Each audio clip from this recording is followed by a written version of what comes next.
Olá, pricers do Brasil e do mundo!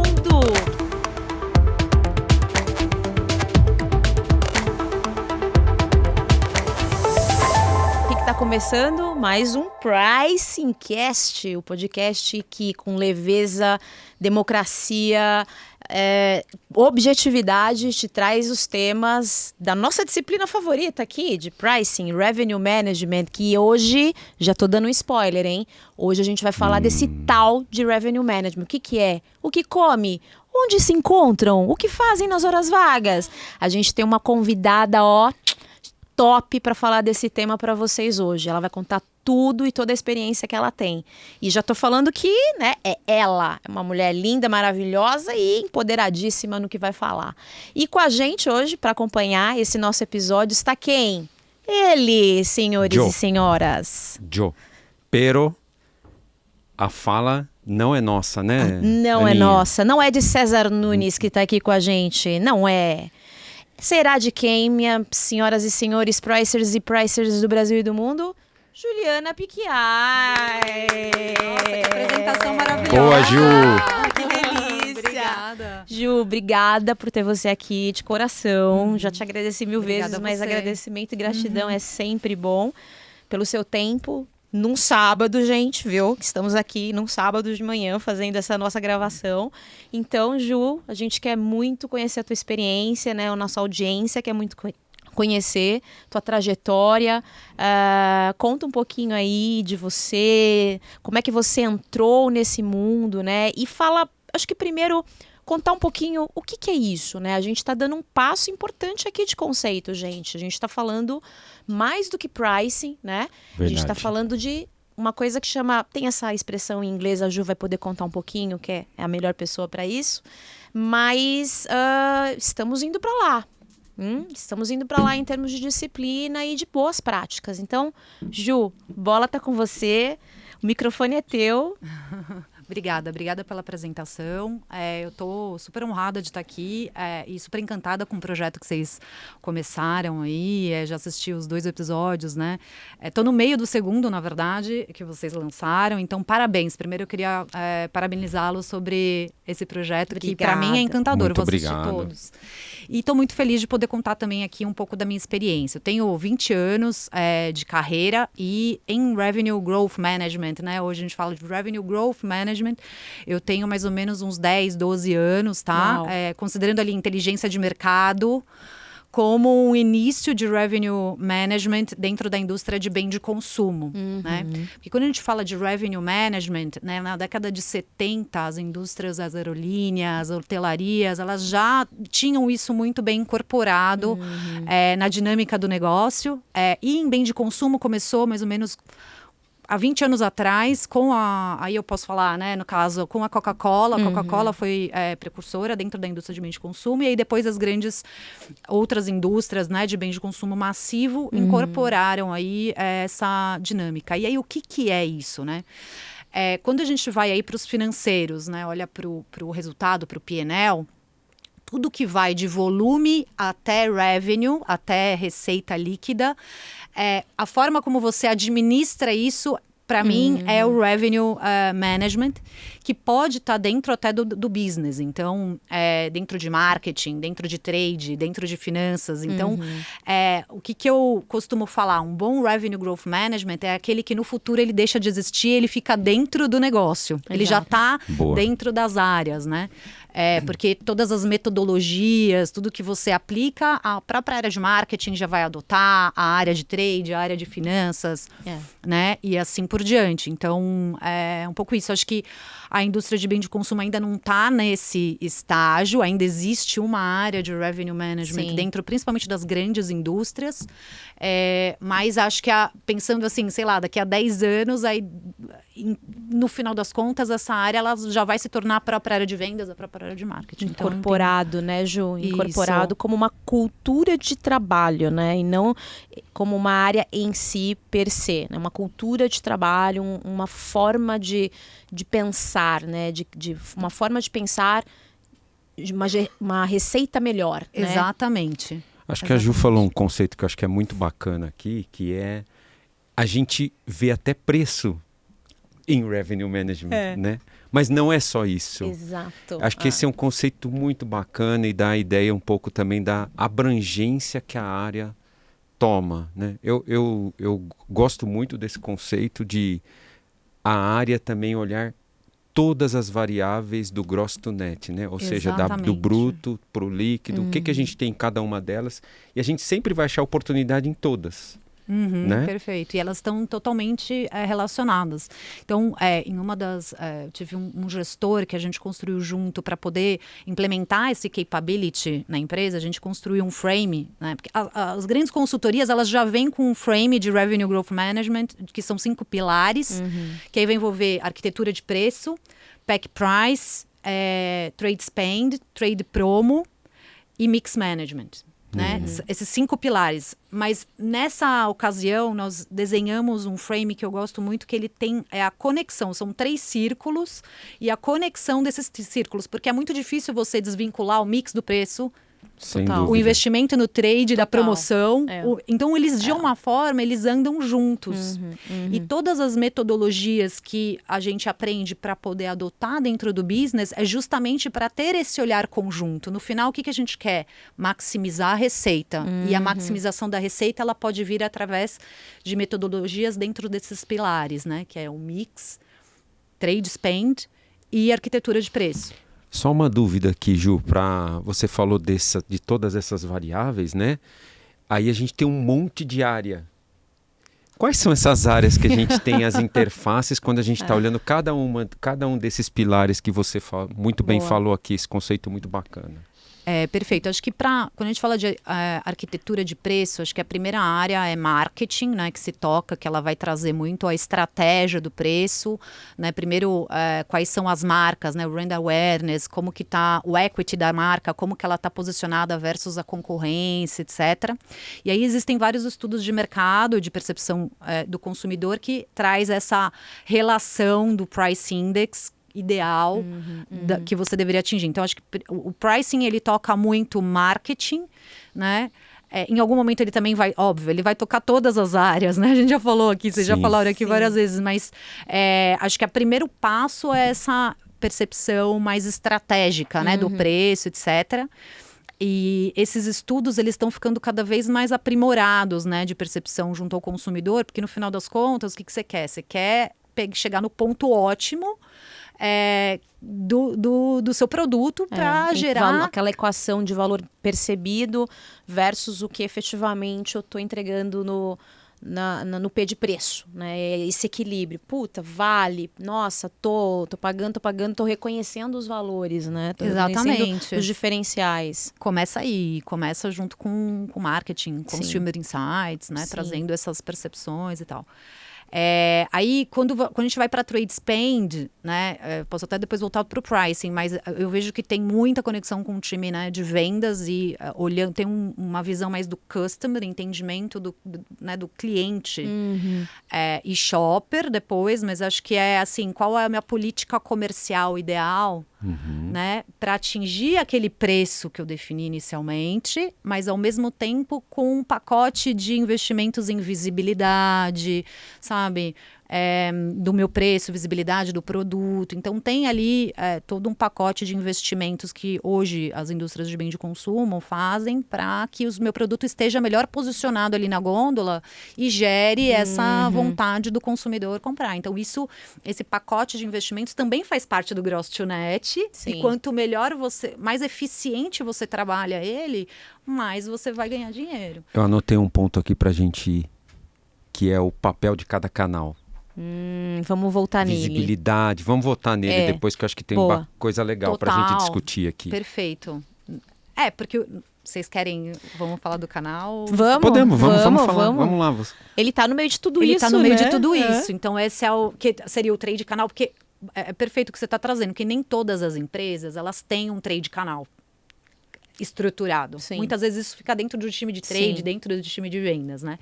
Mas acho que uma das questões que também vem junto com o pricing é assim, como que eu quero estar posicionado em cada uma das ocasiões de consumo e, portanto, essa ocasião de consumo, ela atinge um canal conveniência, por exemplo. Boa. Que é diferente do canal do grande varejo, que é diferente de um cash and carry, que é diferente de um pequeno varejo.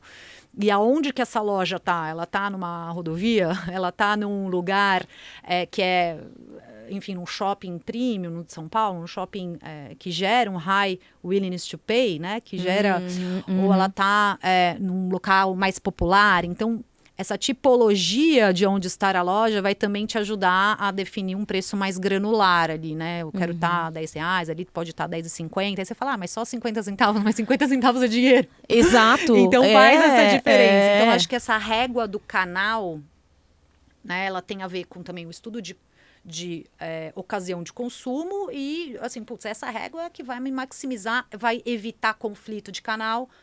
Por quê? Porque um não vai se comparar com o outro, né? Ali, porque ele, enfim, ali não está roubando o meu consumidor. Então, eu tenho que garantir, através da régua de canal, endereçar essas estratégias diferentes, né? Então... E conflito de canal? Quase não existe. Não sei, já ouvi falar alguma vez sobre isso. Acontece. E aí, Ju? Conflitos de canais, né? Então, acho que, e assim, internos, né? Acho que dentro da própria empresa, os canais, né? Tem aquele questionamento. E fora, depois, né? Cobrando mais descontos, cobrando, né? Vindo o customer, né? O cliente vindo... putz, aqui esse cliente fez, e por que vocês estão dando esse desconto? Então, acho que isso é uma rotina, né, já de vendas, e ter essa régua bem estruturada, não só no regular price, o que a gente chama, que é o preço setado na lista, mas também ter as promoções ou estratégia de portfólio que endereça essa diferença para ele, né? Então, ou seja, às vezes um pack diferenciado para um cash and carry, né? Ou dentro do varejo, um desconto devido ao aniversário do cliente. Então, você precisa trabalhar muito bem o máximo de desconto que você vai adotar entre cada um dos canais para justamente não romper com essa confiança, né, da empresa.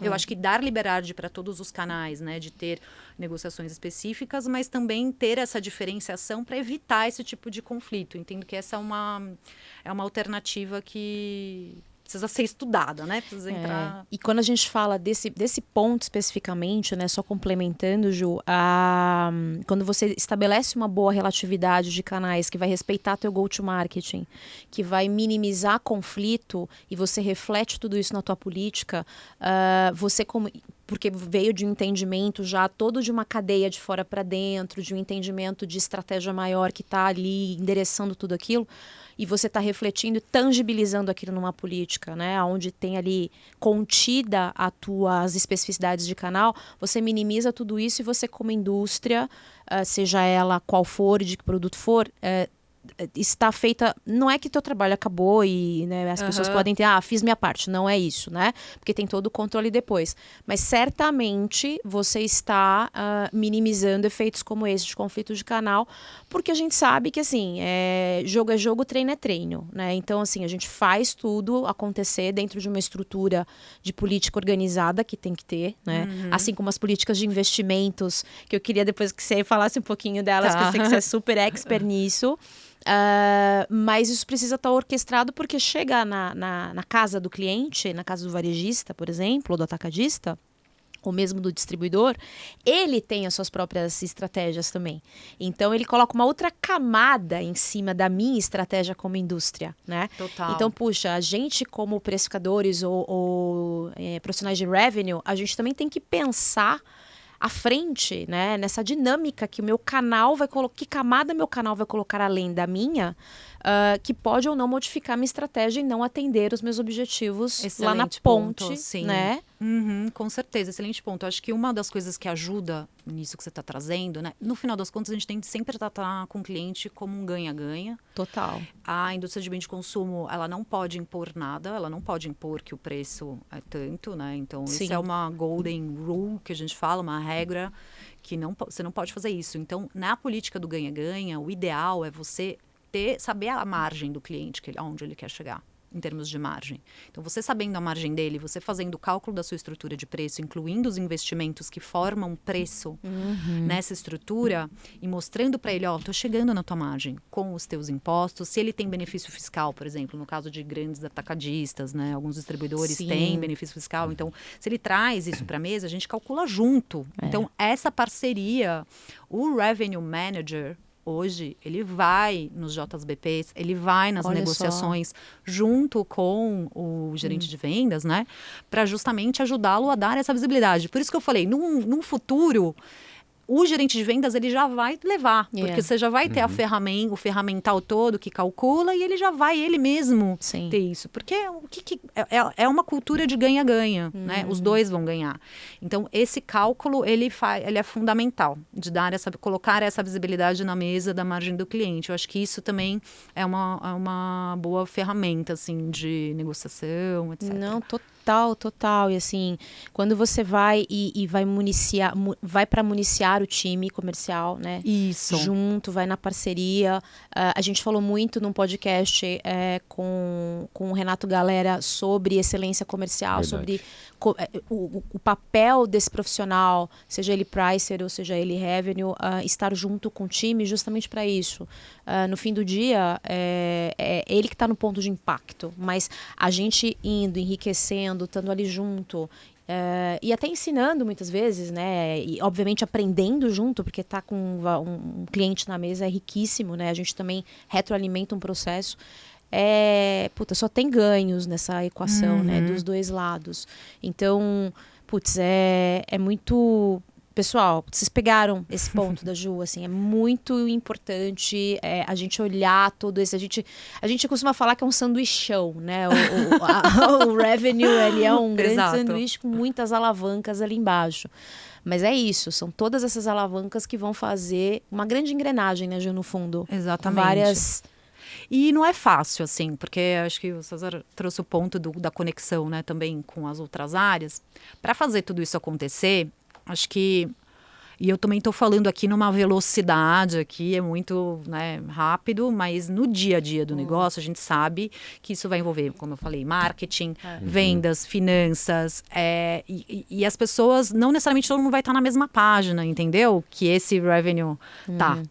E aí entra assim, como que eu capacito essas pessoas para entrar nisso? Vamos supor uma empresa que não tem, né? Como acho que tem um primeiro assessment que se faz, né? Putz, que nível que está essa empresa, né? Qual que é o discurso das pessoas, se elas estão... Isso, dá esse passo a passo pra gente, ajudar o passo a passo para a galera aí. Acho que nas minhas experiências, o que como project leader e também já quando eu entrei como project leader e quando eu entrei como já direto como revenue management para operar, eu tive a oportunidade de fazer, assim, não é uma entrevista, mas nesse processo de integração, capturar um pouco o nível da galera, entendeu? Tipo, como que cada um já estava trabalhando no dia a dia.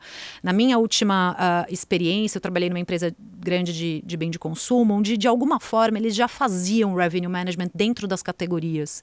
E é uma indústria que já está muito bem posicionada em termos de brand awareness e, assim, já tem uma marca forte no mercado e uma margem sustentável. Então, assim, as categorias, elas já tinham isso incorporado. Acho que o meu papel era muito mais conectar o end-to-end do processo e menos desafiar as categorias em termos de metodologias. Eu estou dando um exemplo de uma empresa que já estava avançada e já estava capturando maximização de receita, entendeu? Tá quase no estado da arte, você diria? Não sei se é um estado da arte, mas acho que a mentalidade acho que só pela mentalidade, a cultura da empresa já, por si só, eles já buscavam isso, já havia uma capturação ali, uma capturação ótima. Uma ano contra ano, você já via olhando eficiências, entendeu? Um time de finanças que olhava para essas eficiências, um time de marketing adotando as metodologias, né, enfim, estudos de mercado para entender o posicionamento da marca, etc. Então, aí, acho que a posição do revenue é muito mais conectar as pontas, tá? Do que querer, mover muito. Mas também já estive em empresas que não tinham isso, né? Então, aí a adoção foi, vamos trabalhar com um projeto e mostrar o resultado. Trabalhar com um piloto e mostrar o resultado. Aí a gente realmente entrou um pouco mais a fundo. Foi um foco em São Paulo, né, de uma rede grande varejista de restaurantes, fazendo a análise do posicionamento dessas lojas. Então, teve um trabalho todo de segmentação de lojas e diferenciação de arquiteturas de preço dentro de cada uma dessas lojas. Então, primeiro foi análise do consumidor. Então, a gente fez análise com uma pesquisa com 3.000 consumidores. É um estudo que chama Menu Based Conjoin, mostrando para eles a foto do cardápio com o cardápio e a mudança do preço. Sim. Então, ele entrava no site, você entrou na loja, esse é o cardápio da loja, esses são os preços que você escolhe. Ele escolhia e depois mudava o menu com outros preços. O que o Menu Based Conjoint ajuda, né? A ter esse olhar da tendência do que o cara vai escolher. Perfeito. A elasticidade só do passado, porque isso também acaba se torna uma elasticidade futura, mas Sim. a elasticidade passada te captura o que já aconteceu e te ajuda. Mas esse estudo, ele olha para frente. Então, você vê, putz, o que o cara vai escolher? Isso ajudou a gente, por loja, a definir uma arquitetura de preço diferente, né? Então, foi bem... Então, a gente fez esse estudo, foi um piloto de 6 meses, mais ou menos. Implementamos as novas listas de preço. A gente teve um resultado de mais ou menos uns 3% de receita. Então, teve isso e também teve a visibilidade do preço na loja. Porque junto com o projeto... Se eu estiver falando muito rápido, Não, fica... Tá vai ótimo. lá. Tá bom o papo, tá muito bom. Junto com o projeto, a gente também o time estava passando pela implementação do menu digital. O menu digital, quando você fala de menu digital em uma loja de varejo, ele te ajuda muito na visibilidade do preço, porque ele coloca lá o que ele quer. É muito mais rápido a mudança do preço. Por exemplo, na farmácia ainda é tudo manual. Analógico. Ou na loja, Então, essa mudança do preço, ela é mais demorada. Não necessariamente, às vezes, o cara que fala isso na etiqueta, o preço que você está negociando, recomendando. No digital, e dentro do varejo estando, isso daí é muito mais rápido. Então, a gente adotou também estratégias de preço, de como eu coloco o preço, você entendeu ali, para gerar no consumidor essa dúvida. Às vezes você coloca, putz, por mais tantos reais, você leva algo a mais. Até o jeito de comunicar, né? Como fazer isso. Até chegar numa dinâmica, um preço dinâmico, não sei, né? Como a gente teve até um caso recente de uma rede, né? Que foi bastante discutido, né? De precificação dinâmica, querendo implementar precificação dinâmica. Sim, acho que isso acaba sendo... algo que a gente esbarra até em legislação, etc. Porque, nesse caso, não estava caminhando para um preço dinâmico. Sim. Justamente por isso. Mas também aí, pegando o gancho do preço dinâmico... Ótimo. Já numa outra empresa que eu trabalhei, né? Uma empresa de serviços aí, que cresceu nos últimos 7 anos exponencialmente, ainda mais na pandemia, né? De entrega de delivery. E aí o preço dinâmico nessa estrutura faz muita diferença. Numa estrutura de varejo, acho que a gente pode acabar esbarrando em questões legais, etc. Até nessa empresa também esbarramos, então acho que um dos meus desafios foi até conversar com o time de comunicação corporativa para ter uma conversa com jornalistas, né? Assim, mais o que vocês estão fazendo com o preço? Então, que esbarra em coisas éticas, em algumas coisas, vai para um sentimental, então é complexo, né? É complexo a precificação dinâmica, acho que ela, dentro do online, né? Ela é mais aceita, né? Parece uma coisa até socialmente aceita. Eu aceito socialmente no online porque eu sei que a dinamicidade ali, existe um tal de um algoritmo que tá ali e aí você parece que terceiriza a responsabilidade e foi culpa do algoritmo, não foi culpa de quem montou o algoritmo. Acho que o que você tá trazendo é muito do ponto de vista de quem tá lá dentro, né? Mas olhando para fora, eu acredito que tem alguns riscos, né? Porque você não pode ficar... Até de imagem. Sim, exatamente. Então, acho que é por isso que, nessa época, teve o pessoal tá empolgado aqui. Faz parte, gente, faz parte. Vida real. Quem sabe faz ao vivo, exatamente. Então, acho que teve muito esse tema de realmente explicar para a comunidade por que a gente estava alterando os preços e a regra por trás dos preços. Então, aí entrou num detalhe, assim, muito, sabe, e muito micro, né, do consumidor questionar, e aí vim os jornalistas questionarem a área de pricing, assim, acho que eu nunca tinha passado por isso, por que a gente estava fazendo aquilo, mas eu acho que a gente de uma forma sustentável, conseguiu fazer uma movimentação do preço dinâmico nessa empresa que nós participamos, que foi fantástica. Então, esse ruído, ele acabou. E junto com ele, então, a gente conseguiu passar um preço que total fazia sentido e capturar resultado. Acho que foi nesse momento, inclusive, que a empresa virou na plataforma que eu estava, né, P&L positivo, porque sem isso a gente não ia conseguir ter... E não necessariamente é só ficar... A galera acha que a gente está aqui só para ficar aumentando o preço, e na verdade a gente... Está refinando, né? Está refinando e está adequando a uma região específica um posicionamento mais adequado, que é quando a gente não entendia isso, a gente estava deixando oportunidade, o consumidor deixava a loja, achava que aquele preço não fazia sentido e tal.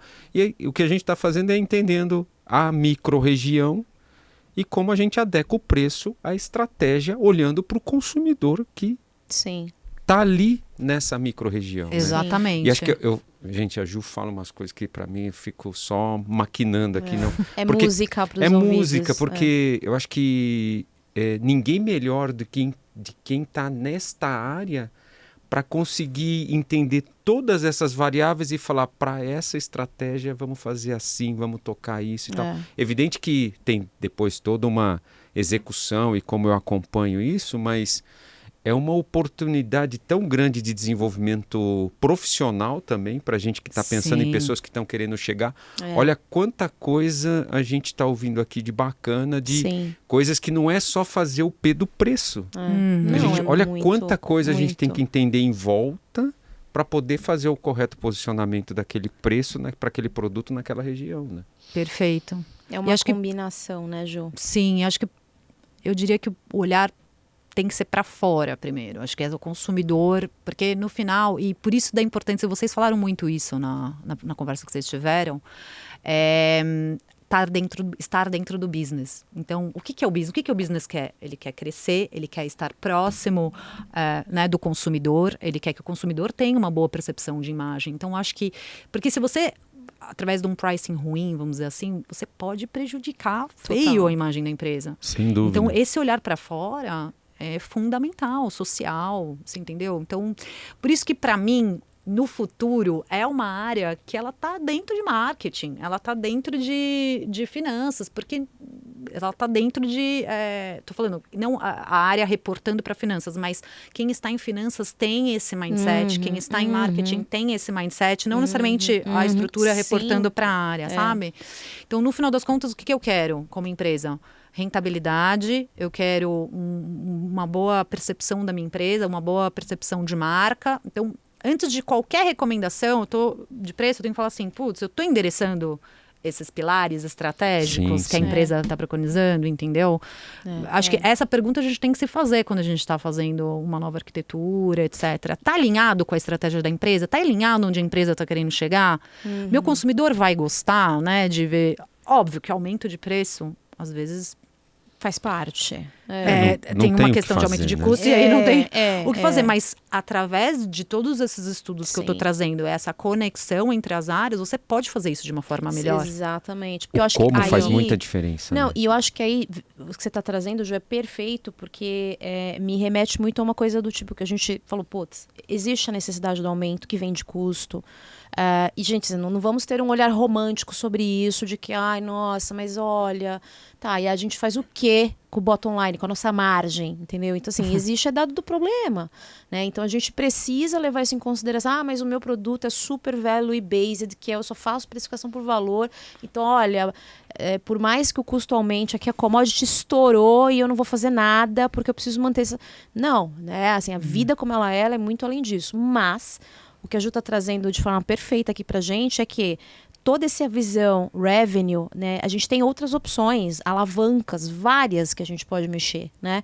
Então, poxa, eu posso mexer um pouco na tabela, eu posso mexer um pouco no investimento, eu posso mexer um pouco em como você aborda no mix. Nossa, eu adoro a discussão de mix. Adoro, porque eu acho que aqui tem muito valor e eu acho que a gente tem um papel mesmo de instigar marketing ali. Eu acho que mix management é uma gestão conjunta com o time de marketing E eu gosto muito dessa discussão de mix e entender o papel do portfólio, o que cada canal, qual é o portfólio ideal por canal, como a gente faz isso de maneira estratégica.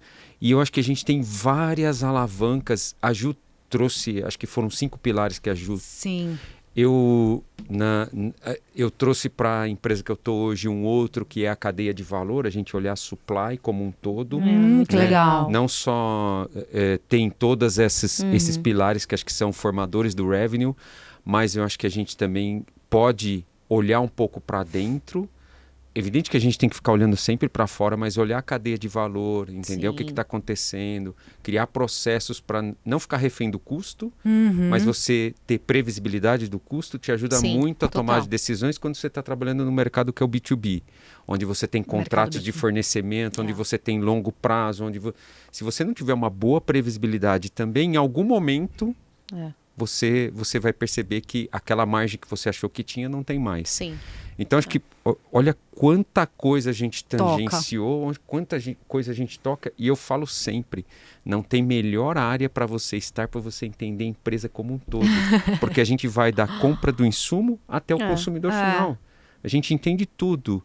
E eu gostei muito da Ju falar, e aí, Ju, eu queria só que se você pudesse falar um pouquinho sobre isso, dessa questão da jornada do aculturamento das demais áreas no tema também. Porque você falou que é uma jornada. É uma jornada. Eu falo que é maratona. Nunca não nunca é 100 metros rasos, né? É. Então, como criar essa cultura também nas demais áreas? Boa. Como que a gente vai desenvolvendo essa cultura nas demais áreas? Porque no final, você não, vai chegar um momento que vai acontecer isso que você falou. O cara mesmo já vai estar...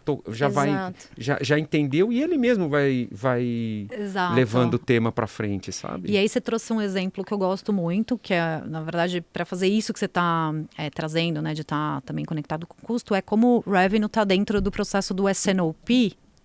Por exemplo, um exemplo. Boa. Né, que é um processo que dá essa previsibilidade da demanda. Total. Então, como que o revenue está lá?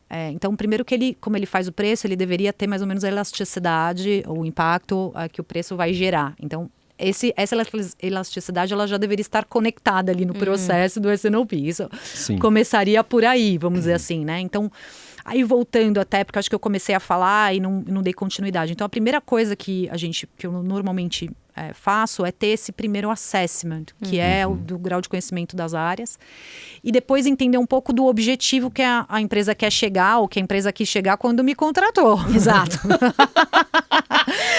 Eu quero... Então, assim, mas às vezes o cara não sabe. Ele te traz e confia no teu taco. Fala, puta, vai lá e brilha. Vai lá mas e me traz. Mas... Me conta o que você quer. Me conta o que precisa. Posso pegar o quê? Exato. Então, acho que primeiro é entender, né, onde a empresa quer chegar naquele próximo ano. Se a pessoa que contratou não sabe, né, normalmente sabe, né? Mas quando não sabe, eu acho que é entender um pouco aonde a empresa quer chegar, o plano. Qual que é o plano de 3 anos? Qual que é o plano de 1 ano? Né? Então, ter essa sensibilidade do revenue growth. Então, e depois você fazer uma análise de entender, tá bom, de qual alavanca vai vir? O revenue growth vem normalmente quanto? De pricing, né? Então, que é aquela bridge que a gente fala, o cost of change. Da onde que vem o crescimento que eu espero para o ano que vem? Vem de preço? Pensando numa estratégia de 1 ano, tá? Não estou dizendo que você implementa um revenue em 1 ano. Estou falando, se você quer ter um olhar a longo prazo, o que está dizendo o seu plano de 3 anos? Qual que é o portfólio que você vai atacar? Qual que é a sua captura de valor? Etc. Tá, vamos fazer um plano de 1 ano. Então, em 1 ano, de onde vem o crescimento? Vem de preço, uma parte de preço, uma parte de otimização de investimento, e aqui eu tenho alguns produtos para mudar o PEC, etc. E aí você trabalha em cima disso. Então, acho que essa primeiro o assessment do entendimento das áreas, e aí depois eu mergulharia nos números para entender da onde se vem a expectativa de crescimento, e aí trabalharia. Vai vir de pricing, então é aqui que a gente vai refinar bem essa tabela, entendendo as expectativas, aonde que está, e dentro da tabela, tá? É o preço estratégico que não está chegando na ponta? Porque esse normalmente é a primeira coisa que acontece. Tá, eu vou aumentar o preço, mas hoje eu já vejo que ele não todos os outros aumentos que eu dei, não está fluindo. Não está refletido. Não está refletido no campo. Então, já sei que eu vou precisar fazer um trabalho com vendas e com cliente, né? De alinhamento. Não adianta aumentar preço, porque aí ele pode estar só colocando na margem né? E não passando. Então, então todo, escorrendo pelo investimento. Aí você já começa a abrir o seu escopo e a desenhar esse plano de trabalho. Mas eu recomendaria para quem está começando não achar que vai resolver todos os problemas. Sim. Né? E eu tô falando porque eu também já achei que eu ia resolver todos os problemas e não funcionou. O famoso fatiar o boi em bifes. Exato. O foco, né? Tem que ter foco. Tem. Que ter foco. É que quando chega um profissional nas empresas desse gabarito, tipo, como o gabarito da Ju, assim, o cara acha que é a panaceia. Você fala, vamos salvar a lavoura, vamos atacar tudo, agora vai. Mas não é, né? É uma grande gestão de expectativas, né? Precisamos fazer o assessment e precisamos setar algumas expectativas aqui, porque não dá para mexer em todos os botões ao mesmo tempo, né, Ju? Exato. E até para você provar para a empresa que fazer daquela forma funciona. Você só vai conseguir fazer isso se você tiver foco. Exato. Por isso que eu fatiaria começando com essa bridge, sabe? Putz, é no preço, não, mas aqui é no preço, mas o preço não está acertado aqui a estrutura de preço não está olhando para fora. Então vou ter que trabalhar nos investimentos. Então aqui estou colocando muito off-invoice, estou colocando muito. Então você vai olhando esses building blocks e falando, cara, é aqui que eu vou atacar. Eu acho que isso talvez possa ser uma boa show. Que dica legal, hein? Nossa, muito. E essa questão da gestão do investimento com preço? Tema polêmico. Putz, esse é polêmico. E o retorno do investimento também, né? Nossa.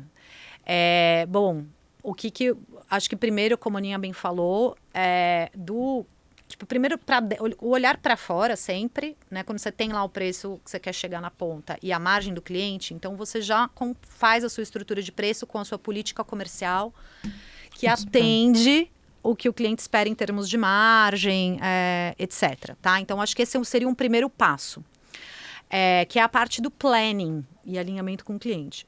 O retorno sobre o investimento do que eu estou aplicando com ele é algo que é um pouco mais complexo, porque tudo que você faz em revenue, depois durante o dia a dia a gente vai perceber que a gente precisa de dados.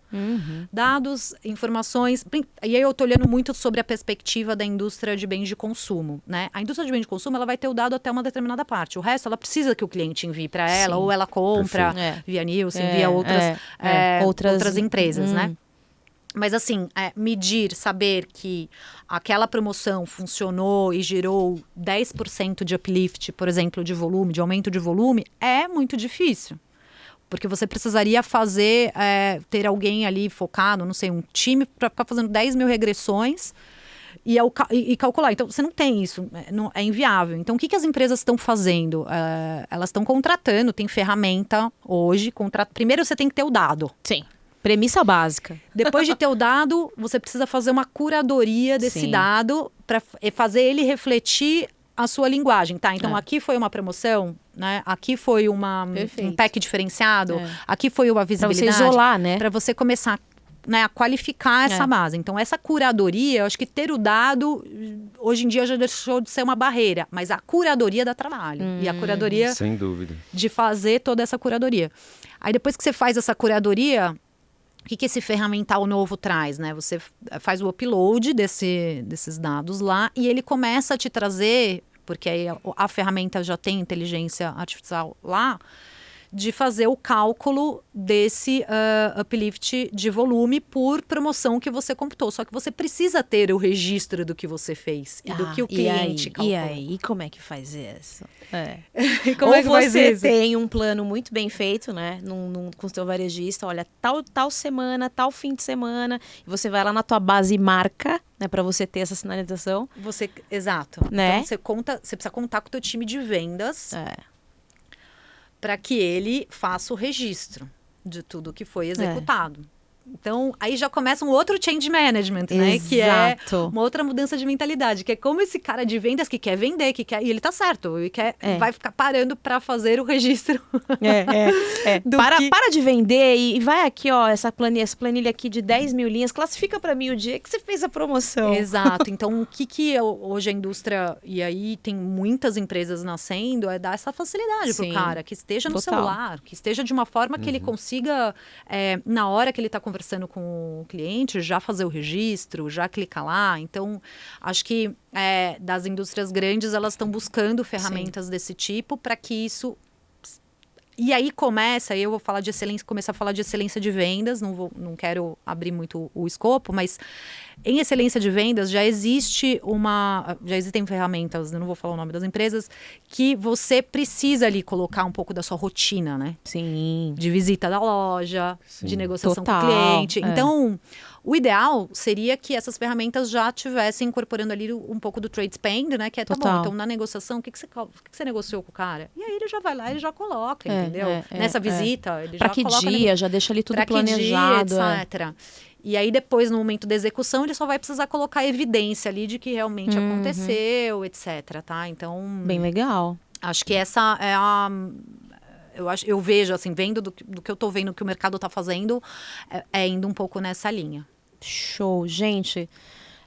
Caraca, música, aulas e mais aulas sobre revenue management. Incrível, Ju, muito incrível, cara. A gente deu um salto titânico aqui hoje com a presença da Ju no nosso podcast. Infelizmente, o tempo passa tão rápido, a gente se envolve no super rápido. tema, eu adoro falar desse assunto. E é isso que acontece quando Mas a gente... calma, foi só a primeira, né? Só a primeira. Você será convidada a vir mais aqui com a gente. Ah, oba! Gente, Nossa, adorei. Muito adorei. bom, obrigada. Ju. Muito obrigada. Show por ter nos prestigiado, ter sido tão generosa com os teus conhecimentos. Tenho certeza que a turma adorou. A galera gente, curtiu um monte. Deixa aquele like bacana, compartilha, curte, todo aquele blá blá blá que vocês conhecem aí de rede social. Ajuda a gente, ajuda o tal do algoritmo a empurrar a gente pra cima. E fica com a gente, tem muitas outras coisas. E Ju, de novo, obrigada. Você é super bem-vinda aqui sempre. E, gente, obrigada, até o próximo. Obrigada a vocês. Boa, pessoal. Foi ótimo. Valeu. Valeu. Prazer.